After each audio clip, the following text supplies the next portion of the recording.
इस वीडियो में बच्चों अपन जीएसटी का एक topic that is GST council, GST council के बारे में अपन समझेंगे। पूरे वीडियो को जब आप स्टार्ट से एंड तक देखेंगे तो मैं जीएसटी काउंसिल के बारे में आपको सारी डिटेल्स इसके अंदर बता दूंगा कि जीएसटी काउंसिल क्या है, किस तरह से जीएसटी काउंसिल बनाई गई है और जीएसटी काउंसिल के रोल क्या क्या है। ये थ्योरेटिकल टॉपिक है, केवल एक जीएसटी काउंसिल के ऊपर थ्योरी में एग्जाम्स में क्वेश्चन पूछा जा सकता है, प्रैक्टिकल इसके अंदर कोई टॉपिक नहीं है इस टॉपिक में ना, जीएसटी काउंसिल के अंदर। देखे ना, अपन स्टेप बाय स्टेप अपन के इस वीडियो को डिवाइड करते हैं, मतलब कुछ पार्ट के अंदर इसको अपन पूरे को समझते हैं। सबसे पहला पार्ट जो अपन कवर करते हैं वो लेते हैं इसके कॉन्स्टिट्यूएंट पे, कॉन्स्टिट्यूएंट कह दो या फिर किस तरह से ये जीएसटी काउंसिल बनाई गई है।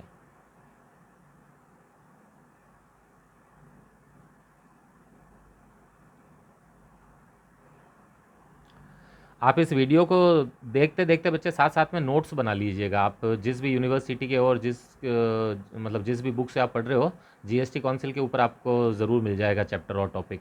तो आप इस पूरी वीडियो को देखते देखते भी नोट्स बना सकते हैं और साथ साथ में आप अपनी जो भी बुक है जिससे भी आप जीएसटी पढ़ रहे हैं उसके अंदर भी इस चैप्टर को या टॉपिक को देख सकते हैं। देखिए बच्चे, जब जीएसटी है ना हमारे कंट्री में आया था 1 जुलाई 2017 से, है ना, तो 2017 से हमारे पूरे कंट्री के अंदर इसको लागू कर दिया गया था। तो यहाँ पर अगर अपन एक वर्ड काउंसिल की बात करें, मतलब तो काउंसिल का मतलब क्या होता है? वैसे ग्रुप ऑफ पीपल्स होता है, मतलब है ना, दो या दो से ज़्यादा लोग मिलकर कोई कमिटी बना लेते हैं या कोई फिर और एक ग्रुप बना लेते हैं, तो उसको अपन क्या बोल सकते हैं? काउंसिल बोल सकते हैं। ठीक है, दो या दो से ज़्यादा मिलकर कोई भी लोग जब कोई ग्रुप बना लेते हैं तो या कमिटी टाइप बना लेते हैं तो उसको काउंसिल बोलते हैं। कि सर इसका रोल क्या होता है? बच्चे, इसका रोल तो जब इसको बनाया जाता है तो किसी पर्पज़ से ही तो बनाया जाएगा किसी काउंसिल को। अब जैसे मान लेते हैं कि किसी कॉलेजेस में आप पढ़ते हो और हम लोग कोई कमिटी बना देते हैं, जैसे सपोज़ करो स्पोर्ट्स कमिटी या स्पोर्ट्स काउंसिल, तो इसका मतलब होगा वो स्पोर्ट्स के संबंध में रूल्स बनाएगी, स्पोर्ट्स के संबंध में रेगुलेशंस वगैरह बनाएगी। तो जब भी कोई कमेटी बनाई जाती है तो उस कमेटी को बनाने के पीछे कोई उसका ऑब्जेक्टिव होता है, उसका कोई रोल होता है, उसका कोई पर्पस होता है। तो उसी तरह से जब जीएसटी हमारे कंट्री में लाने की तैयारी चल रही थी, ठीक है, जीएसटी तो बाद में आया था 2017 में, और ये जो जीएसटी काउंसिल है ना बच्चे, ये तो 2016 के अंदर बना दी गई थी। क्योंकि जीएसटी काउंसिल का रोल रूल्स रेगुलेशन बनाना ही है। आप एक बात ध्यान रखना, जीएसटी के अंदर बच्चों जितने भी रूल्स रेगुलेशन अप्लाई किए गए हैं, अपन जैसे सुनते हैं ना, किसी गुड के ऊपर रेट्स जीएसटी की कम है, किसी पे ज़्यादा है, या कोई गुड्स एग्जम्प्टेड होते हैं, कोई सर्विसेज एग्जम्प्टेड होती है जिस पे टैक्स लगता ही नहीं है।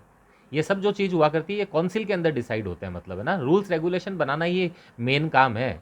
जीएसटी भारत में लागू करना, इसके रूल्स रेगुलेशन बनाना, ये सारा काम जीएसटी काउंसिल का है। तो जीएसटी काउंसिल, जीएसटी जब भारत में लागू हुआ था उससे पहले बनी है ना, फिर ही तो जीएसटी काउंसिल क्या करेगी? रूल्स रेगुलेशन बनाएगी और फिर उसको इंडिया के अंदर क्या करेगी? लागू किए करेगी। तो जीएसटी काउंसिल के ऊपर कॉन्स्टिट्यूंट पे अगर बात करें कि ये कब बनी, कैसे बनी, तो ध्यान से सुनना। देखो बच्चा, आपको मैंने, अगर आप मेरे क्लास स्टूडेंट्स हो या फिर आपने कोई पुराने वीडियोस देखे हो मेरे, तो मैंने आपको बताया था कि जीएसटी एक ऐसा इनडायरेक्ट टैक्स है जो कि डुअल मोड पे चलता है ना बच्चे। डुअल मोड, अभी रिसेंटली अगर आप मेरे क्लास स्टूडेंट हो तो मैंने आपको समझाया था डुअल मोड, जिसके अंदर स्टेट गवर्नमेंट और सेंट्रल गवर्नमेंट दोनों टैक्स कलेक्ट कर सकती है। ठीक है, डुअल सिस्टम ऑफ टैक्सेशन उसी को कहते हैं जिसमें सेंट्रल गवर्नमेंट और स्टेट गवर्नमेंट दोनों टैक्स कलेक्ट करती है। तो आपको पता है बच्चे, भारत में जो पुराने टैक्सेस जो एप्लीकेबल थे ना, जैसे सर्विस टैक्स था, कस्टम ड्यूटी था, एक्साइज ड्यूटी था, सर्विस टैक्स के साथ वो जीएसटी, सॉरी, सीएसटी और आरएसटी वगैरह, ये जितने भी चलते थे ना, ये सिंगल मोड पे चलते थे, मतलब इनमें डुअल डुअल मोड नहीं था। तो मैंने आपको बताया था कि ना, जीएसटी को लाने के लिए कॉन्स्टिट्यूशन में एक अमेंडमेंट किया गया था। मेरे बोलने से पहले आप बताएं, सोचे कौन सा था अमेंडमेंट? अभी रिसेंटली पढ़ा है अपन ने इस क्लास में, 101 अमेंडमेंट है ना, 101। वो 101 अमेंडमेंट कॉन्स्टिट्यूशन का एक इंपॉर्टेंट अमेंडमेंट माना जाता है, क्योंकि उसके पहले हमारे जो कंट्री में टैक्स कलेक्ट होते थे वो डुअल सिस्टम से नहीं होते थे। और ये जो डुअल सिस्टम का मामला आया, ये उस अमेंडमेंट में आया, 101 नंबर अमेंडमेंट में। अब कहते हैं कि सर जीएसटी काउंसिल के बारे में ये अमेंडमेंट बीच में कहाँ से आया, तो मेरी बात को ध्यान से सुनना। देखो, हमारे कॉन्स्टिट्यूशन में बच्चों एक न्यू आर्टिकल डाला गया है, जिसका नंबर है 279A। कोई पूछे ना कि जीएसटी काउंसिल किस नियम से बनी है या किस आर्टिकल के अंतर्गत बनी है, तो उसका जवाब ये होगा बच्चों, आर्टिकल 279A। ठीक है, इसको याद रखना, नोट्स में बनाए। तो हमारे कॉन्स्टिट्यूशन में एक नया आर्टिकल डलवाया गया है, दैट इज 279A। इस आर्टिकल के अंदर ये लिखा गया था कि जब इंडिया के अंदर अमेंडमेंट 101 लागू किया जाएगा, क्योंकि मैंने आपको बताया था डुअल सिस्टम लाने के लिए कॉन्स्टिट्यूशन में ये अमेंडमेंट हुआ था ना, 101 अमेंडमेंट। तो उसमें लिखा हुआ था, इस आर्टिकल में ये लिखा कि जब भारत में अमेंडमेंट 101 लागू कर दिया जाएगा, अर्थात दोनों गवर्नमेंट टैक्स कलेक्ट करने की पावर मिल जाएगी दोनों गवर्नमेंट को, तो इस अमेंडमेंट के लागू होने के 60 दिन के अंदर अंदर, ठीक है बच्चे, नोट्स बना लीजिएगा साथ साथ में, मैं इधर लिखवा रहा नहीं हूँ, मैं केवल समझा रहा हूँ चीज़ों को। तो ये कहा गया था कि जब इंडिया के अंदर कॉन्स्टिट्यूशन में अमेंडमेंट नंबर 101 किया जाएगा, उसको लागू किया जाएगा, उसके लागू करने के 60 दिन के अंदर अंदर, 60 दिन के अंदर अंदर प्रेसिडेंट, भारत के जो प्रेसिडेंट है, भारत के प्रेसिडेंट जो है वो क्या कॉन्स्टिट्यूट करेंगे, जीएसटी काउंसिल। तो बताओ, अगर एक सवाल पूछा जाए कि जीएसटी काउंसिल कौन कॉन्स्टिट्यूट, किसने कॉन्स्टिट्यूट की, तो जवाब है प्रेसिडेंट ने। ठीक है, प्रेसिडेंट करते हैं इसको कॉन्स्टिट्यूट। और हो गई हमारे इंडिया के अंदर, खूब सारी काउंसिल थोड़ी ना होती है बच्चे, जीएसटी काउंसिल तो एक ही है जो जीएसटी के आने से पहले बनाई गई थी। और 2-3 छोटे objective type question, GST council किस आर्टिकल के अंतर्गत बनी है, आर्टिकल 279A। और कब से लागू की गई है जीएसटी काउंसिल, उसकी डेट आएगी अभी, लेकिन अभी ये ध्यान रखें इस आर्टिकल के अंदर क्या कहा गया था। इस आर्टिकल में ये कहा गया था कि भारत में जब 101 नंबर अमेंडमेंट लागू किया जाएगा कॉन्स्टिट्यूशन का, उसके 60 दिन के अंदर अंदर, है ना, लागू करने के 60 दिन के अंदर अंदर प्रेसिडेंट को क्या करना पड़ेगा, जीएसटी काउंसिल बनानी पड़ेगी। अब बच्चे ध्यान रखना, ये जो आर्टिकल है ये इन्फोर्समेंट में आया, मतलब ये किस दिन से लागू हुआ हमारे देश में, 12 सितंबर 2016। डेट याद रखना बच्चों। कोई पूछा आर्टिकल 279A इन्फोर्समेंट में कब आया, क्योंकि इस आर्टिकल के अंतर्गत बनी है जीएसटी काउंसिल। इसी आर्टिकल में ये लिखा हुआ था कि 101 नंबर अमेंडमेंट लागू करने के 60 दिन के अंदर अंदर प्रेसिडेंट को जीएसटी काउंसिल बनानी पड़ेगी। तो ये आर्टिकल तो लागू हुआ 12 सितंबर 2016 को, और बच्चों जीएसटी काउंसिल हमारे भारत में बना दी गई 15 सितंबर 2016। ये 2 तारीखें याद रख लें आप। आर्टिकल कब इन्फोर्समेंट में आया, 12 सितंबर को, और इसी आर्टिकल के अंतर्गत आपको जीएसटी काउंसिल बनानी थी, तो 3 दिन के बाद में बच्चों, 12 से लगाकर 15 तारीख, 15 सितंबर 2016 को जीएसटी काउंसिल बना दी गई। तो कोई पूछे कि जीएसटी काउंसिल कब फोर्स में आई है कि कब बनाई गई, तो जवाब है 15 सितंबर। कोई पूछे कि आर्टिकल 279 279A कब लागू किया गया, इन्फोर्समेंट में कब आया, जवाब है 12 सितंबर को। और कौन बनाता है जीएसटी काउंसिल, प्रेसिडेंट ने बनाई है। ठीक है, हमारे जो इंडिया के प्रेसिडेंट है उस वक्त उन्होंने क्या बनाई होगी, जीएसटी काउंसिल बनाई है। ये इसके बेसिक कॉन्स्टिट्यूएंट के ऊपर रूल हो गए। मैं वापस रिपीट कर दूं, क्या है जीएसटी काउंसिल का काम बच्चों, रूल्स रेगुलेशन बनाना है ना। आपको खुद को पता है, ये इनकम टैक्स और जो जीएसटी है, पुराने सारे टैक्सेस वगैरह थे। आप तो न्यू स्टूडेंट्स हैं सब, आप लोग तो अभी केवल जीएसटी और या इनकम टैक्स वगैरह ही पढ़ते हैं, बाकी पहले तो सारे टैक्सेस चला करते थे। तो उन सारे टैक्सेस को जब अपन पढ़ते हैं और समझते हैं, तो थोड़ा सा ये देखने को मिलता है कि पुराने टैक्सेस से इस नए टैक्सेस के रूल्स वगैरह बदले हैं। ठीक है, जीएसटी के रूल्स वगैरह बदले हैं, काफ़ी जगह पर बदले हैं, काफ़ी टॉपिक्स चेंज हुए हैं इनमें। तो उन रूल्स वगैरह को बनाना भी तो पड़ेगा, उन रूल वगैरह को लागू भी तो करना पड़ेगा। ये कौन करेगा, तो जवाब आता है जीएसटी काउंसिल। आप अगर न्यूज़पेपर वगैरह और न्यूज़ से अपडेट रहते हो मतलब, तो आप देखते होंगे कि जीएसटी काउंसिल की टाइम टाइम पर मीटिंग्स होती रहती है ना, हर थोड़े थोड़े महीनों में होती है। और क्योंकि जीएसटी के जितने भी बड़े रूल्स रेगुलेशन लागू किए जाते हैं या कोई भी बड़े चेंजेस वगैरह होते हैं, वो काउंसिल ही करती है। बड़े छोटे छोटे चेंजेस भी काउंसिल ही करती है। तो टाइम टाइम पर जीएसटी काउंसिल की मीटिंग्स होती है, उस मीटिंग के अंदर वोटिंग्स होती है, वोटिंग करके फैसलों को लागू किया जाता है। ये अपन ना रोल ऑफ जीएसटी के अंदर यू पढ़ेंगे ना, किताबों में आपके भी दिया हुआ मिलेगा ये। तो अभी अपन ने पहला सेक्शन किसका ले लिया, कॉन्स्टिट्यूशन का, कि जीएसटी किस तरह से ये काउंसिल बनाई गई है। अब बी पार्ट लेते हैं अपन, मेंबर्स ऑफ जीएसटी काउंसिल, कि जीएसटी काउंसिल के मेंबर कौन कौन होते हैं। तो देखो बच्चे ना, जीएसटी काउंसिल के मेंबर पर आपको 3 लाइन लिखना काफ़ी हुआ करता है। सबसे पहले तो ध्यान रखना, जो यूनियन फाइनेंस मिनिस्टर, यूनियन बच्चों सेंट्रल गवर्नमेंट को कहा जाता है ना, वैसे तो ये पॉलिटिक्स का काम है, पॉलिटी सब्जेक्ट अलग होता है, बहुत डिटेल तो वहाँ पे पता चलती है। मैं आपको थोड़ा सा बस बेसिक बता रहा हूँ, आप ये मान लें कि 100% में से कोई 1-2% बताया जा रहा है बात, ये अलग सब्जेक्ट है पॉलिटी की, तो पॉलिटी तो जो सेंट्रल गवर्नमेंट होती है उसको यूनियन गवर्नमेंट कहा जाता है ना, यूनियन गवर्नमेंट। तो आपको पता ही होगा कि सेंट्रल गवर्नमेंट के कोई फाइनेंस मिनिस्टर भी होते ही हैं। हम जो स्टेट्स होते हैं, जैसे ये राजस्थान है, महाराष्ट्र है, इन स्टेट के भी फाइनेंस मिनिस्टर होते हैं, जिसको स्टेट फाइनेंस मिनिस्टर कहते हैं। एक यूनियन होती है, जो सेंट्रल गवर्नमेंट के फाइनेंस मिनिस्टर होते हैं, उनको यूनियन फाइनेंस मिनिस्टर बोलते हैं। एक ही होता है कोई फाइनेंस मिनिस्टर यूनियन का। तो बच्चे, जो हमारे देश का यूनियन फाइनेंस मिनिस्टर है, यानी जो हमारे देश के यूनियन फाइनेंस मिनिस्टर है, वो तो इस काउंसिल के होंगे चेयरमैन। ठीक है, पूछ ले तो याद रखना कि चेयरमैन कौन होता है इस काउंसिल का, जो हमारे कंट्री के जो फाइनेंस मिनिस्टर है, यानी यूनियन फाइनेंस मिनिस्टर, इसके चेयरमैन हुआ करते हैं।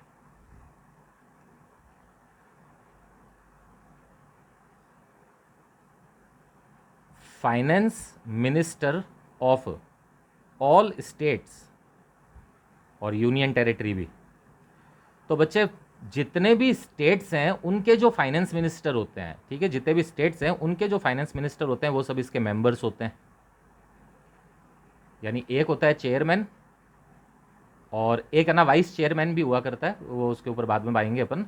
वाइस चेयरमैन तो इलेक्ट किया जाता है ना, वोटिंग वगैरह से इलेक्ट होगा वो तो एक तो होता है चेयरमैन, जो यूनियन फाइनेंस मिनिस्टर हुआ करते हैं। एक होता है finance minister of all the states and union territories, कोई भी स्टेट्स है या यूनियन टेरिटरीज है, उनके जो फाइनेंस मिनिस्टर हुआ करते हैं वो इसके मेंबर होते हैं।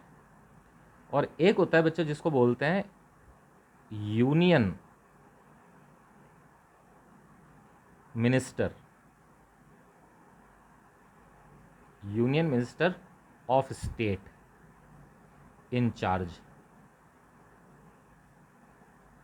अब इन चार्ज ऑफ आगे है, in charge of revenue and finance. ये union finance minister in charge और फाइनेंस मिनिस्टर ऑफ स्टेट्स में थोड़ा सा अंतर ध्यान रखना बच्चे। हर स्टेट के जो फाइनेंस मिनिस्टर होते हैं ना, वो तो स्टेट गवर्नमेंट खुद इलेक्ट करती है। फाइनेंस मिनिस्टर जो होते हैं स्टेट के, वो तो स्टेट खुद इलेक्ट करती है। जबकि यूनियन मिनिस्टर जो हुआ करता है, होता तो ये भी स्टेट का ही है, ठीक है, होता ये भी, आपने सुना होगा कैबिनेट मिनिस्टर वगैरह, उस तरह से। जैसे कैबिनेट मिनिस्टर को अपॉइंट्स गवर्नमेंट करती है ना, सेंट्रल गवर्नमेंट। तो बच्चे पॉलिटी है, ज़्यादा 100% डिटेल तो हमें भी नहीं पता होती, और थोड़ा बहुत अगर आप जानना चाहें तो पॉलिटी के बारे में पढ़ सकते हैं इसके बारे में। तो यूनियन मिनिस्टर सेंट्रल गवर्नमेंट के द्वारा अपॉइंट होते हैं, ये ध्यान रखना ना, यूनियन मिनिस्टर सेंट्रल गवर्नमेंट के द्वारा अपॉइंट हुआ करते हैं। और union minister of state in charge, अब जैसे मान लेते हैं आप किसी स्टेट में हैं, उसमें कोई मिनिस्टर ऐसा भी हो सकता है, आप स्टेट में हैं, कोई मिनिस्टर ऐसा भी हो सकता है जो स्टेट ने अपॉइंट किया, तो वो तो हो जाएगा बच्चों स्टेट मिनिस्टर। ठीक है, finance minister of all state, तो उसको तो बोलेंगे स्टेट मिनिस्टर। और अगर किसी स्टेट में, अगर किसी स्टेट में कोई मिनिस्टर यूनियन से अपॉइंट हुआ है, तो उसको क्या बोलते हैं, यूनियन मिनिस्टर ऑफ स्टेट। है तो ये स्टेट का ही, बट यूनियन मिनिस्टर है, इसका मतलब ये अपॉइंट यूनियन से हुआ है। यूनियन मिनिस्टर अलग बात होती है बच्चों, यूनियन मिनिस्टर तो पूरे कंट्री का होता है ना बच्चों, यूनियन मिनिस्टर तो कंट्री का हुआ करता है। चले, इसके ऊपर तो आप डिटेल अपनी पॉलिटी में देखते रहना, अभी आप मेंबर के बारे में समझे। ये भी होते हैं इसके मेंबर्स। तो कौन कौन मेंबर है, इन तीनों को याद रख लें आप। एक तो यूनियन फाइनेंस मिनिस्टर जो होते हैं, एक ही होता है यूनियन फाइनेंस मिनिस्टर, जो हमारे कंट्री के फाइनेंस मिनिस्टर है, वो तो होते हैं इसके चेयरमैन। और उसके अलावा स्टेट्स में जो भी मिनिस्टर्स होते हैं, फाइनेंस मिनिस्टर, ध्यान रखना बच्चों, फाइनेंस मिनिस्टर वो इसके मेंबर होते हैं, चाहे वो स्टेट के द्वारा अपॉइंटेड वाले हो या चाहे वो यूनियन के द्वारा अपॉइंटेड वाले हो, ये इसके मेंबर्स होते हैं। तो अगर थोड़ा सा अपन शॉर्ट करें इसको, तो कोई पूछे तो कि क्या बोलोगे आप? एक तो जो यूनियन फाइनेंस मिनिस्टर है, यूनियन फाइनेंस मिनिस्टर है, जो कंट्री के फाइनेंस मिनिस्टर है वो तो होते हैं इसके चेयरमैन, और स्टेट्स के जो फाइनेंस मिनिस्टर है या फिर रेवेन्यू मिनिस्टर या जिस भी नाम से ये जाने जाए, वो होते हैं इसके मेंबर्स। हर स्टेट का एक है ना, जैसे राजस्थान का फाइनेंस मिनिस्टर है वो इसका मेंबर होगा, गुजरात का फाइनेंस मिनिस्टर है वो भी इसका मेंबर होगा। अब वो मिनिस्टर चाहे स्टेट ने अपॉइंट किया हुआ भी हो सकता है या यूनियन के द्वारा अपॉइंटेड मिनिस्टर भी वो हो सकता है, वो कहलाता है स्टेट मिनिस्टर ही है बच्चों। ये है इसके मेंबर्स। एक अलग से अपन को बात करनी पड़ेगी वाइस चेयरमैन से। वाइस चेयरमैन कह दो, चेयरपर्सन कह दो, यहाँ पर जीएसटी के अंदर इसको चेयरपर्सन के नाम से जाना गया है, चेयरपर्सन, वाइस चेयरपर्सन।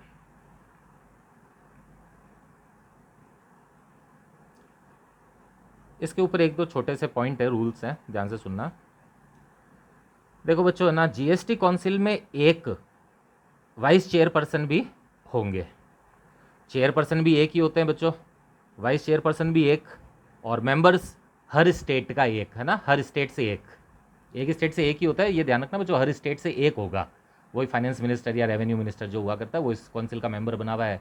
अब हम कह देते हैं जैसे हमारे कंट्री में मान लो अप्रॉक्स ले रहा हूँ, सपोज करो 35 स्टेट है, इंक्लूडिंग टेरिटरीज वगैरह, तो 35 है, तो हर स्टेट का एक मेंबर आएगा इस काउंसिल के अंदर। वो लोग क्या कहलाएंगे? वो स्टेट मिनिस्टर्स कहलाएंगे। वो नॉर्मली फाइनेंस मिनिस्टर या रेवेन्यू मिनिस्टर्स वगैरह हुआ करते हैं। चेयरपर्सन एक ही होता है, वाइस चेयरपर्सन एक ही होता है। अब वाइस चेयरपर्सन पे गौर से सुनना। एक तो बच्चे वाइस चेयरपर्सन को अपॉइंट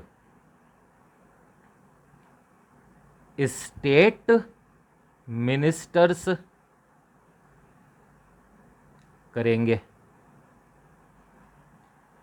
इसका जो अपॉइंटमेंट हुआ करता है, इसके अंतर्गत चेयरमैन का कोई रोल नहीं है बच्चों, चेयरमैन का कोई रोल नहीं है। इन नीचे वाले दोनों का है, क्योंकि ये भी स्टेट के ही मिनिस्टर है, ये भी स्टेट के ही मिनिस्टर है।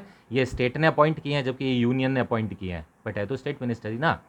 ये जो मेंबर्स होते हैं ना बच्चे, ये लोग क्या करते हैं, आपस में अपनों में से ही, ये ज़रूरी है, अपनों में से ही किसी एक व्यक्ति को वाइस चेयरपर्सन अपॉइंट करते हैं। जैसे आपको पता होगा किसी क्लास के अंदर मॉनिटर, अच्छा बताते हैं अगर हम कि मतलब अगर पूछे कि क्लास का मॉनिटर कौन अपॉइंट करता है, तो क्लास का मॉनिटर तो क्लास अपॉइंट करती है, कोई पड़ोसी वाली क्लास थोड़ी ना करती है, क्लास करती है। दूसरी बात, वो जो मॉनिटर अपॉइंट होता है वो किस में से होता है? तो वो भी तो क्लास का ही कोई लड़का या लड़की होती है, वो पड़ोसी वाली क्लास का थोड़ी ना होता है। तो बस सेम वो की वो बात है, ये मॉनिटर है एक तरह से। तो जितने भी स्टेट के मेंबर्स होते हैं, हर स्टेट का एक, वो सब आपस में मिलकर क्या करते हैं, अपनों में से ही, जैसे मान लेते हैं 35 स्टेट है तो 35 फाइनेंस मिनिस्टर इस काउंसिल के मेंबर बन गए। उन 35 में से किसी एक को वो आपस में मिलकर क्या कह लेते हैं, अपॉइंट करके वाइस चेयरमैन बना देते हैं। वाइस चेयरमैन को बनाने के जो भी वो टाइम पीरियड होता है कि ये वाइस चेयरपर्सन कितने महीने के लिए, साल के लिए रहेगा, इसके ऊपर एक ही बात बोलूँगा, ये सारे जो ऑल रूल्स हैं ये सब किसके होते हैं? फाइनेंस मिनिस्टर के ही, इनके स्टेट मिनिस्टर्स के ही होते हैं, जो कि काउंसिल के कौन है? मेंबर्स हैं। तो कौन बनाएंगे, कितने दिनों के लिए बनाएंगे, इसका रोल क्या होगा, कैसे ये हटेगा, कैसे इसके रेम्यूनरेशंस होंगे, ये सारा का सारा जो राइट है वो किसका है? इन मेंबर्स का हुआ करता है। तो आप ये ध्यान रखना कि वाइस चेयरमैन को अपॉइंट करने का राइट चेयरपर्सन के पास नहीं होता है, ये मेंबर्स ही क्या करते हैं इसको अपॉइंट करते हैं। ये है बच्चे बी सेक्शन, और अब अपन आ जाते हैं एक सी सेक्शन पे, रोल पर, रोल ऑफ जीएसटी काउंसिल। ये बच्चों है ना अधिकतर एग्जामों में आया हुआ एक इंपॉर्टेंट क्वेश्चन है। देखो बच्चे, फर्स्ट टॉपिक तो कॉन्स्टिट्यूएंट्स है, ये तो मल्टीपल चॉइस क्वेश्चन में इंपॉर्टेंट है ही है बच्चे। कौन से आर्टिकल में बनी है, कब बनी है, ये इन्फोर्समेंट में कब आया, जीएसटी काउंसिल कब बनी, प्रेसिडेंट बनाते हैं, ये सब मल्टीपल चॉइस क्वेश्चन। मेंबर का बिल्कुल ध्यान रखना, मेंबर के ऊपर क्वेश्चन पूछा जाता है। और मेंबर में कौन कौन होते हैं, एक तो स्टेट के मिनिस्टर्स जो होते हैं, फाइनेंस और रेवेन्यू मिनिस्टर वो होते हैं, और एक यूनियन फाइनेंस मिनिस्टर इसके चेयरमैन होते हैं, एक वाइस चेयरमैन हुआ करता है। ये वाइस चेयरमैन कौन अपॉइंट करता है, इनको मेंबर्स अपॉइंट करते हैं। फिर एक क्वेश्चन जो मोस्टली आज क्वेश्चन है एग्जामों में, रोल क्या है जीएसटी काउंसिल का। अब बच्चों देखो, एक ध्यान से बात सुनो। मैंने आपको एक सीधी सी बात बताई कि जीएसटी के अंतर्गत कोई भी रूल जो बनाया जा रहा है, लागू किया जा रहा है, कोई भी कॉन्फ्लिक्ट वगैरह होता है, उसको सॉल्व करने के जो प्रोसीजर बने हुए हैं, ये सब का सब काम जीएसटी काउंसिल का ही है। तो आप जीएसटी काउंसिल के ऊपर 5-7 उसके रोल याद भी कर सकते हैं, और 5-7 आप मन से भी लिख सकते हैं, समझे। मतलब इसमें स्कोप है 2-4 पॉइंट को ही मन से भी लिखने का, क्योंकि जीएसटी के संबंध में जितना भी काम वगैरह है ना, वो सब कौन कर रही है, जीएसटी काउंसिल ही कर रही है। और जीएसटी काउंसिल के अंदर सारा काम मीटिंग और वोटिंग से होता है। ये सारे लोग जब मिलते हैं, सारे स्टेट के मिनिस्टर्स और चेयरपर्सन और वाइस चेयरपर्सन, ये लोग मिलकर फिर क्या करते हैं, वोट वगैरह होते हैं। लॉ अगर आपने पढ़ी है किसी भी साल में तो आपको पता होगा, रिजोल्यूशन पास किया जाता है ना, वो जिसके फैसले के पक्ष में ज़्यादा वोट होते हैं तो वो लागू कर दिया जाएगा। वो सब एक एक करके मैं बताऊंगा आपको। बट कुल मिलाकर जीएसटी का रोल क्या है, सारे रूल्स वगैरह बनाने का काम क्या होता है, जीएसटी काउंसिल का है। फिर भी अगर अपन इसको हाईलाइट करें कि जीएसटी के क्या क्या रोल हो सकते हैं, देखो सबसे, इसके नोट्स बना लेना बच्चों, मैं तो रफली बता रहा हूँ आपको। बच्चे पुराना जो टैक्सेस थे अपन के अलग अलग तरह के, उन सारे टैक्सेस में से ऑलमोस्ट सबको हटा दिया गया, और वो सब के सब किस में इंक्लूड कर दिए गए, जीएसटी के अंदर इंक्लूड हो गए। तो सबसे पहले तो जीएसटी का रोल ये भी है, काउंसिल का रोल ये भी है कि पुराने कौन कौन से टैक्सेस को जीएसटी में मिलाया जाएगा। सबसम्ड का मतलब होता है बच्चों मिलाना, और किस किस को सबसम्ड नहीं किया जाएगा। अब जैसे आपने मेरे 15-20 दिन से क्लासेस में आप अटेंड कर रहे हैं जीएसटी की, तो आपने सुना होगा, जैसे बताया था मैंने आपको, कुछ ऐसे टैक्सेस भी है जो अभी तक जीएसटी के अंदर नहीं इंक्लूड हुए हैं, है ना। जैसे एक्साइज ड्यूटी, पेट्रोल वगैरह पे और शराब वगैरह पे जो एक्साइज ड्यूटी लग रही है, वो अभी भी लग रही है, उसको जीएसटी में नहीं लिया गया है। अच्छा, कई तरह के लोकल टैक्सेस वगैरह हुआ करते हैं, जैसे एंटरटेनमेंट टैक्स वगैरह, उनको नहीं लिया गया है अभी तक जीएसटी में। बहुत सारे ऐसे टैक्सेस हैं जिनको नहीं लिया गया है। तो बच्चे हम ये भी कह सकते हैं कि ये जीएसटी का ही, काउंसिल का ही काम है कि कौन कौन से टैक्सेस को जीएसटी के अंदर सबसम्ड करना है।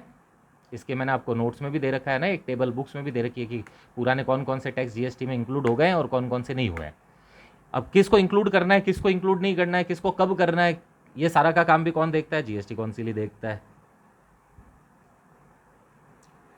अच्छा, ऐसे कौन से गुड्स होंगे, ऐसे कौन से सर्विसेज होगी जो जीएसटी में टैक्सेबल होंगे या जीएसटी से एग्जम्प्टेड होंगे, कौन सी चीज़ें टैक्स फ्री होगी, एक्सेट्रा। ये सब काम भी जीएसटी काउंसिल का ही है। यानी सीधी सी बात कि किन चीज़ों के ऊपर टैक्स लगाना है, किन के ऊपर नहीं लगाना है, किन को एग्जम्प्टेड करना है, किन को परमानेंट एग्जम्प्टेड करना है, किन को जीरो रेटेड में डालना है, ये सारा काम भी इन्हीं का ही है। जीएसटी के संबंध में कोई भी लॉस बनाना, प्रिंसिपल बनाना, और कोई भी जीएसटी, या फिर ऐसे ही कहते हैं कि लॉज और प्रिंसिपल बनाने का काम भी किसका है, जीएसटी का ही है। अब आपको क्लासेस में बताया गया था बच्चों, टोटल 4 तरह की जीएसटी है, पता है ना आपको। 4 तरह की जीएसटी कौन सी, एसजीएसटी, यूटीजीएसटी, आईजीएसटी और सीजीएसटी। अब जैसे मैंने आपको ये बात बताई थी कि अगर एक स्टेट से दूसरे स्टेट में जब माल बेचा जाता है, एक स्टेट से दूसरे स्टेट में, तो उसके ऊपर आईजीएसटी लिया जाता है। उसी तरह से इंपोर्ट पे भी आईजीएसटी लगता है ना, ये आईजीएसटी। अब बच्चे ये जो आईजीएसटी कलेक्ट होता है ना, ये क्या होता है कि कलेक्ट तो सेंट्रल गवर्नमेंट करती है इसको, लेकिन आगे जाकर ये डिस्ट्रीब्यूट होता है बाद में। अब अगर आप जेएनयू के बीकॉम के बच्चे हो तो आपके तो पूरा कोर्स डिटेल में डाला नहीं गया है, तो इस वीडियो में मैं आपको वो डिटेल नहीं बता रहा हूँ कि डिवाइड कैसे होता है, बांटा कैसे जाता है ये, क्योंकि आपके इसका मतलब कोर्स के अंदर केवल 2 यूनिट ही डाली गई है। और कोई दूसरे अगर कॉलेजेस के कोई बच्चे हैं या फिर कोई दूसरी यूनिवर्सिटीज़ के हैं, अगर उनके कोई डिटेल्स हो तो वो मुझसे कांटेक्ट कर सकते हैं, मैं उसको डिस्ट्रीब्यूशन वगैरह करना भी बता दूंगा कि आईजीएसटी के पैसे को बांटा कैसे जाता है। तो अभी तो आप ये सुने काउंसिल के बारे में अगर आप पढ़ रहे हो तो, कि जो आईजीएसटी का पैसा आएगा उसका डिस्ट्रीब्यूशन कैसे किया जाएगा, मतलब उसमें से कितना स्टेट का होगा, कितना सेंट्रल का होगा, किस तरह से किस चैनल से होते हुए वहाँ पे पहुँचेगा, ये सारा रूल्स बनाने का काम भी किसका है, जीएसटी का ही है, सॉरी कौंसिल का। जीएसटी की रेट्स वगैरह डिसाइड करने का काम भी किसका है, कौंसिल का ही है। कोई सामान के ऊपर अगर स्पेशल रेट्स वगैरह है तो ये काम भी कौंसिल का ही है। एक्चुअल में बच्चे इसकी लिस्ट को आप कितना भी और एक्सटेंड कर सकते हैं, जीएसटी के संबंध में बनाने के सारे रूल्स वगैरह क्या हुआ करते हैं, कौंसिल के ही हैं। अच्छा, अब एक और बात जो आप किसी दूसरे चैप्टर्स वगैरह में पढ़ोगे, रजिस्ट्रेशन वाले चैप्टर्स वगैरह में, उसमें एक आएगा कि हमारे कंट्री के अंदर बच्चों 10-11 ऐसे स्टेट हैं, मतलब इसमें अलग अलग लिस्ट है, वो कोई फिक्स नहीं है, 9, 10 या 11 जितने भी हो, उन स्टेट्स को स्पेशल कैटेगरी स्टेट्स में रखा गया है। ठीक है, कुछ स्टेट्स ऐसे हैं जिनको स्पेशल कैटेगरी स्टेट्स में रखा गया है, और ये 11 या 12 हुआ करते हैं, मतलब है ना, मेरे को अप्रोक्स याद है कि 11-12 स्टेट्स होते हैं। जैसे ये नहीं है, अरुणाचल प्रदेश, आसाम, जम्मू कश्मीर, मणिपुर, मेघालय, मिजोरम, है ना, इस तरह के, ये त्रिपुरा, हिमाचल प्रदेश, कुछ ऐसे स्टेट्स हैं जिनको स्पेशल कैटेगरीज ऑफ स्टेट माना गया है। इन स्पेशल कैटेगरीज ऑफ, ये रजिस्ट्रेशन वाले चैप्टर में मैं आपको एग्जैक्टली और डिटेल में बता दूंगा। तो उसमें स्पेशल स्टेट्स जिनको दर्जा दिया गया है उनके जो रूल्स लागू होंगे उनमें एक्चुअल में अलग रूल लागू होते हैं, उनकी रेट्स अलग हो सकती है, उनके ऊपर जो टर्नओवर लिमिट्स होती है, मतलब जिस लिमिट के बाद में आपको रजिस्ट्रेशन करवाना जरूरी होता है, जिसको थ्रीशोल्ड लिमिट बोलते हैं, वो भी इन स्टेट्स में अलग हुआ करती है, बाकी सब में ज़्यादा होती है, जबकि इन स्टेट्स में कम है वो लिमिट। तो कहते हैं कि ये जो स्पेशल स्टेट्स हैं, स्पेशल कैटेगरीज ऑफ स्टेट्स, इनके रूल्स वगैरह बनाने का काम भी किसका है, जीएसटी काउंसिल का ही है। और बच्चे एक ही बात को कह के ख़त्म करूंगा, कि मतलब रोल को ख़त्म करूंगा, जीएसटी से रिलेटेड कोई भी मैटर हो, उस मैटर पे बनाने का जो रूल्स और वगैरह का काम है वो जीएसटी काउंसिल का ही हुआ करता है। और जीएसटी काउंसिल वगैरह जो भी काम करती है वो किसके थ्रू करती है, मीटिंग एंड वोटिंग से। ठीक है, मीटिंग एंड वोटिंग से, क्योंकि अगला सेक्शन अपन का मीटिंग एंड वोटिंग का ही है।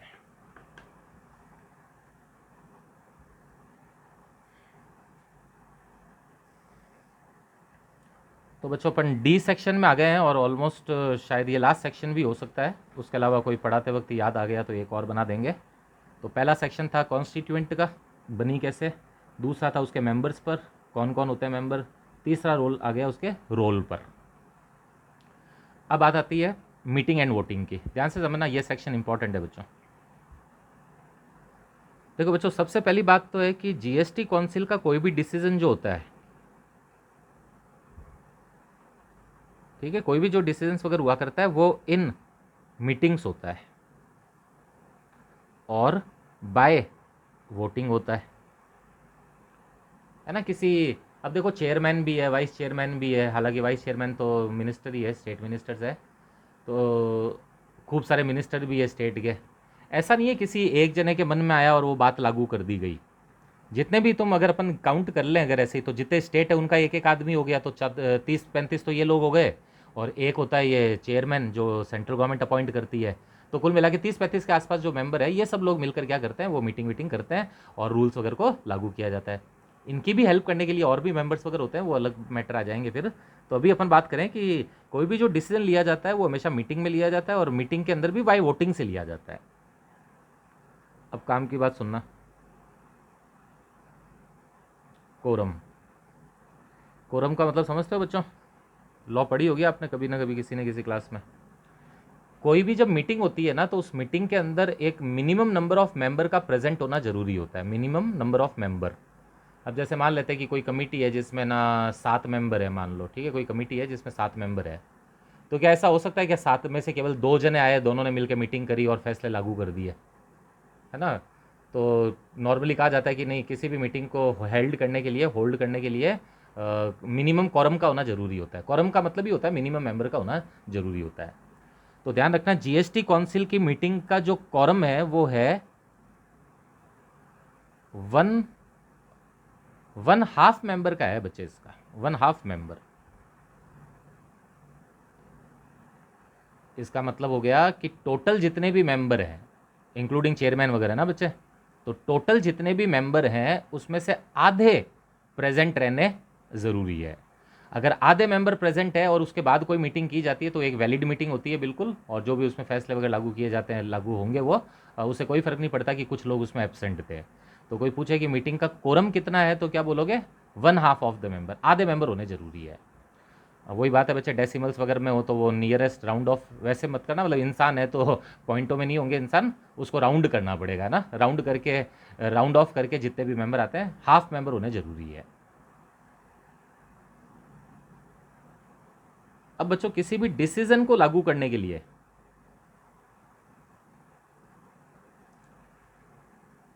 3/4 वोट एटलीस्ट, 3/4 का मतलब होता है बच्चों 75% फेवर में होने जरूरी है। यहाँ पर 51% से काम नहीं चलेगा बच्चों अपन, है ना, क्योंकि आपको पता है कुछ रिजोल्यूशन 51% पे लागू हो जाते हैं, फिर कुछ 50 से ज़्यादा पे लागू हो जाते हैं। यहाँ पर नहीं है, यहाँ पर एटलीस्ट 75% वर्ड है। एटलीस्ट 75% का मतलब जितने भी लोग वोट कर रहे हैं, जो एबसेंट है उसकी बात नहीं हो रही, जितने भी लोग मीटिंग में आए हैं और जितने भी लोग वोट कर रहे हैं उसमें से 75% कम से कम, यानी 100 जने अगर मेंबर आए हैं मीटिंग में तो 75 जने उस डिसीजन के फेवर में होने चाहिए कि हाँ ये लागू कर दिया जाए। 75 जने, 74 भी हो गया तो लागू नहीं हो पाएगा, और 75 या 75 से ज़्यादा हो जाएगा तो हो जाएगा, ये मानते हुए कि अगर 100 मेंबर आए हैं तो। परसेंटेज में बात कर रहा हूँ मैं। तो डिसीजन को लागू करने का जो वो रिजोल्यूशन पास करने की जो वोट की ज़रूरत है वो कितने की ज़रूरत है, 3/4 वोट की ज़रूरत पड़ेगी बच्चों। यहाँ पे एक बात ध्यान रखना, 3/4 ऑफ वेटेड वोट। इस वेटेड वोट के बारे में भी बताता हूँ मैं आपको। ये सिंपल वोट नहीं होते, सिंपल का मतलब है केवल काउंट कर लेना कि कितने लोगों ने हाँ कहा है कितने ने ना। वेटेड वोट, उसके ऊपर थोड़ी सी देर में बाद में बात करते हैं इसी टॉपिक के बाद में। तो कोरम है, आधे मेंबर आना जरूरी है। डिसीजन मेकिंग पे डिसीजन को लागू करने के लिए कितने वोट होने जरूरी है, 3/4 फेवर में होने जरूरी है, 3/4 ऑफ द वेटेड वोट। अब बच्चे एक बहुत काम की बात सुनना, इस पॉइंट पे थोड़ा सा हो सकता है आपको कन्फ्यूजन हो जाए।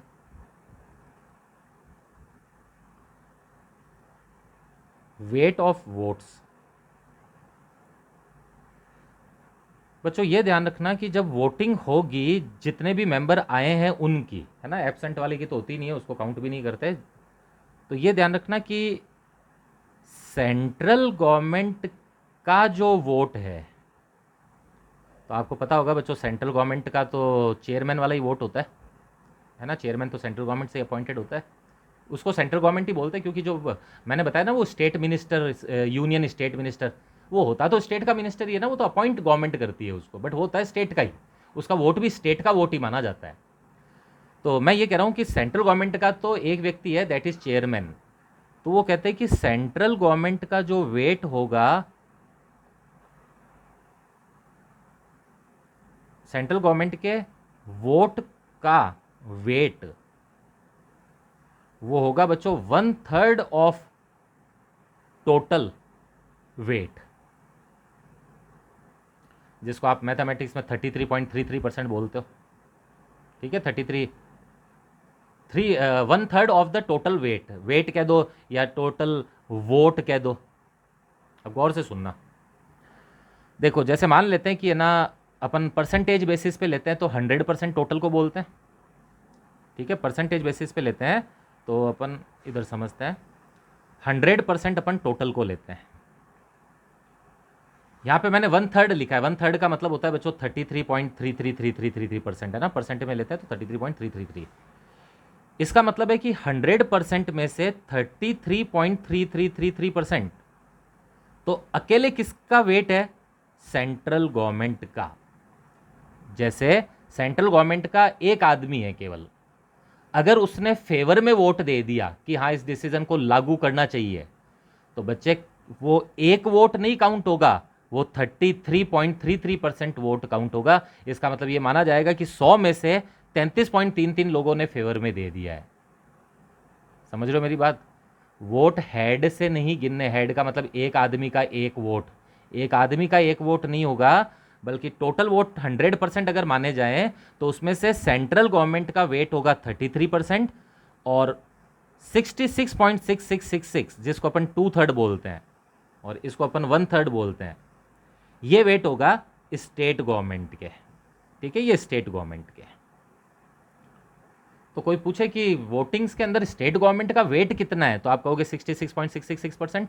और क्या सेंट्रल गवर्नमेंट का वेट कितना है? 33.333। अब जैसे इस बात को मैं समझाता हूँ। जैसे मान लेते हैं कि काउंसिल में बच्चों 36 मेंबर है, एक चेयरमैन, ठीक है, एक तो चेयरमैन और बाकी 35 मेंबर्स, ठीक है, बाकी 35 मेंबर्स सब वोट करेंगे। तो सब वोट करेंगे, मान लेते हैं कि कोई वोटिंग करनी थी और इन 35 मेंबर ने सब ने फेवर में वोट कर दिया, सब ने फेवर में कर दिया। 35 के 35 ने किस में कर दिया? फेवर में। तो बच्चों 35 के 35 ने करा, तो ये 35 का मतलब है 100। अब ऐसा अगर आप देखो 36 में से 35 की बात करो, अगर 36 में से 35, तो ये कितना परसेंट होता है पता है आपको? कि सर है ना, देखो 36 में से 35 ने फेवर में कर दिया है, तो 35/36 97% होता है। इसका मतलब ये नहीं कि 97% ने फेवर में कर दिया, बल्कि सारे स्टेट वालों का मिलाकर वेट 66% ही होगा। तो कहा जाएगा अगर सारे स्टेट वाले मिलकर भी अगर फेवर में कर देते हैं तो इसका मतलब है कितने परसेंट फेवर में हुए? 66.6666%। और बच्चों अगर एक चेयरमैन अकेला ही अगेंस्ट में कर दे, एक चेयरमैन अकेला अगेंस्ट में कर दे, तो उस अकेले अगेंस्ट का कितना परसेंट हो गया है? 33.33%। वापस समझो चीज को। मेंबर जितने भी, स्टेट वाले मेंबर जितने भी वोट करेंगे, उनका सबका वोट मिलाकर 66% का वेट होगा। और सेंट्रल गवर्नमेंट का मेंबर जो वोट करेगा, जो कि चेयरमैन हुआ करता है, वो जो वोट करेगा उसका अकेले का वोट कितना होगा? या फिर इससे बात कर सकते हैं, सेंट्रल गवर्नमेंट के वेट का परसेंटेज होता है 33.33, वोट का वेट होता है 33.33, और स्टेट गवर्नमेंट्स के वोट का जो वेट होता है वो होता है 66.6666। मैं निकालना दिखाता हूं आपको, देखो इन्हीं 36 का एक एग्जाम्पल और लेते हैं। 36 में से मान लो एक जना है सेंट्रल गवर्नमेंट का और 35 जने स्टेट गवर्नमेंट के। एक जना सेंट्रल गवर्नमेंट का है, 35 जने स्टेट गवर्नमेंट के हैं। इन 35 में से 20 ने किया फेवर में वोट और 15 ने किया अगेंस्ट में। 20 ने फेवर का मतलब है 20 जनों ने कहा हाँ फैसला लागू कर दो, और 15 ने कहा नहीं लागू करो। सेंट्रल गवर्नमेंट वाले ने फेवर में किया है, सेंट्रल गवर्नमेंट वाला कह रहा है कि लागू कर दो। अब ध्यान रखना, सेंट्रल गवर्नमेंट वाले का एक वोट का भी वेट कितना है? 33.33%, यानी कुल मिला के 33.33 ने फेवर में कर दिया है। अब इधर इनका परसेंटेज निकालो। परसेंटेज कैसे निकालोगे? इन 35 का सबके मिलाकर कितना है? 66 है ना, 35 का सबका मिलाकर 66 है। ये सब के सब भी अगर कर देते ना तो 66% ही होता है। तो अब इसमें से 20 जने फेवर में कर रहे हैं, तो इनका वेट देखो कैसे निकलेगा, ध्यान से देखना। 35 में से 20 जने फेवर में है, तो 66.66 में से कितने? क्योंकि ये 35 जो है ये 100% माने जाते हैं, तो 35 में से 20 जने अगर फेवर में है तो 66 वाले कितने? तो ये देखो कितना आएगा,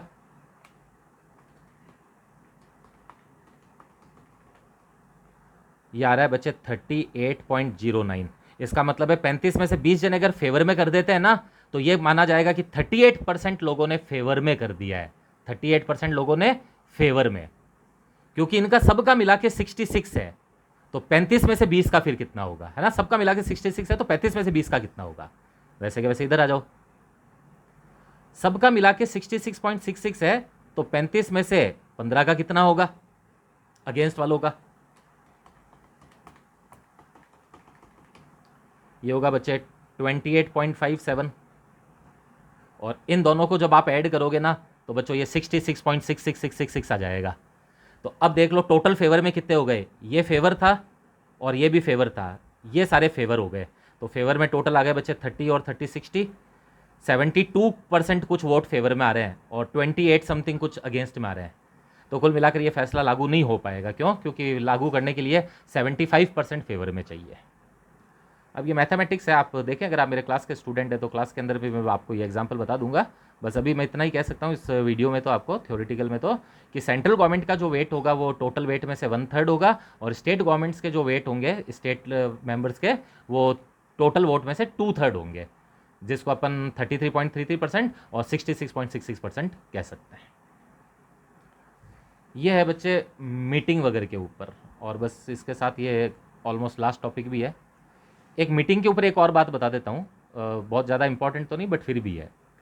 कई बार क्या होता है बच्चे, जब कोई मीटिंग होती है ना तो उसमें कोई इलीगल मतलब कोई लॉज क्या होता है वायलेट हो जाता है उसमें। जैसे इन्होंने कहा, सपोज करो कि है ना मीटिंग के लिए इतने दिन पहले नोटिस देना जरूरी है सभी मेंबर को, ठीक है, ऐसे मन से बोल रहा हूँ ये। मान लेते हैं कि मीटिंग से पहले 10 दिन पहले नोटिस देना चाहिए, और अब की बार मान ले 10 दिन की जगह मान लेते हैं 5 दिन पहले नोटिस दिया गया अर्जेंट में कोई। या फिर मान लेते हैं कि है ना कॉरम कुल मिला के हाफ लोगों का होना चाहिए। सपोज करो कभी हाफ से 2 लोग कम थे। एक लॉ के अंदर साफ सुथरी बात बोली हुई है कि किसी भी तरह की इरेगुलरिटी के कारण, इरेगुलरिटी का मतलब कोई भी गलत चीज हो जाए या गलत तरह की प्रोसीडिंग हो जाए, उससे मीटिंग के अंदर लिए गए फैसले को इनवैलिड नहीं माना जाएगा। अर्थात मीटिंग में लिया गया फैसला जो होगा वो हमेशा वैलिड ही माना जाएगा। भले ये जो एक्चुअल में ये काउंसिल बनी ना, इस काउंसिल को बनाने की बात हो रही है। काउंसिल बनाने में कोई गड़बड़ हो गई, काउंसिल बनाने के अंदर मेंबर जो लिए जाते हैं उसमें कुछ गलत हो गया, वो कह रहे हैं भले कुछ भी गलत हो, लेकिन अगर मीटिंग लग गई थी, काउंसिल की मीटिंग हो गई थी, उसमें रिजोल्यूशन अगर पास हो गया था तो फिर वो रिजोल्यूशन वैलिड ही माना जाएगा। ये कहते हुए कि काउंसिल गलत बनी हुई थी, इस ग्राउंड के ऊपर उसके फैसले को इनवैलिड नहीं माना जा सकता। तो जीएसटी काउंसिल के द्वारा लिया गया फैसला हमेशा वैलिड माना जाता है। उस काउंसिल के बनने में अगर कोई इरेगुलरिटी या गलती हुई है, उसके कारण से उसके फैसले को इनवैलिड नहीं माना जा सकता। ये केसेस की लॉ का बोल दिया मैंने, थोड़ा सा केस लॉज या केस स्टडी के अंदर काम आते हैं ये। थ्योरेटिकल अगर आंसर लिखना हो तो बच्चों ये टॉपिक यहाँ पर आके कवर होता है मीटिंग एंड वोटिंग पर। अब बच्चे मैंने पूरी जीएसटी काउंसिल आपको ये 40-45 मिनट में समझा दी गई है। इस वीडियो से अगर आप मेरे क्लास स्टूडेंट है तो ये टॉपिक क्लास में कवर नहीं होगा। इस वीडियो को देखकर आपको जीएसटी काउंसिल पूरा तैयार करना है। आपकी बुक में एक पेज इसके ऊपर दिया हुआ है जीएसटी काउंसिल पर। ये वीडियो देखने के बाद वो एक पेज आप जीएसटी काउंसिल का पढ़ लीजिएगा। चैप्टर नंबर 4 में है वो, एचसी मल्होत्रा बुक में।